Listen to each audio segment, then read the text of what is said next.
like to talk about tonight is one of our very key projects, and that is our transport initiative. It has been phenomenal in terms of the impact that we've had on families.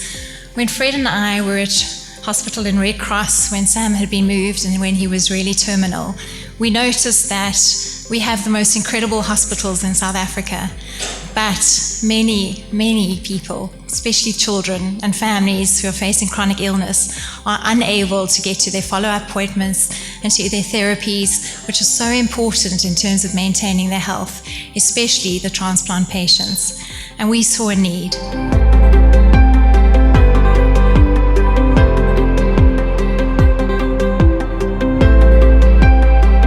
What really touched us was that here were people that had equal access to some of the most amazing health care that you could get anywhere in the world, but in many cases didn't have bus fare to get there, to get their children there. And if a child passed away, they would have to get into a taxi and into public transport to go home. So this project is really about restoring dignity and just recognizing those families and those children in those moments, and just letting them know that there's a community that cares.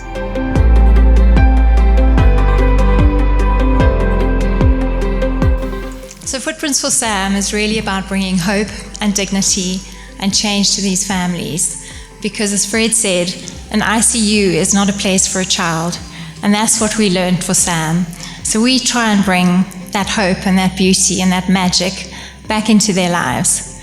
And that's your role as donors, and you have helped us to fulfill our dream. So thank you all very, very much.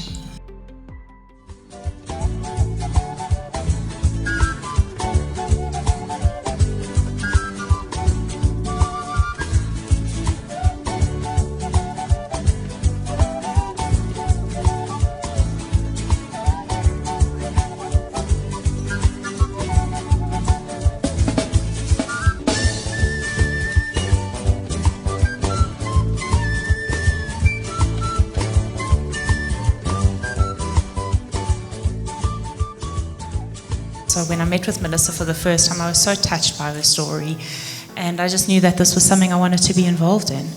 And David, we all have to give back at the end of the day. This world doesn't move and change unless we help make that change happen.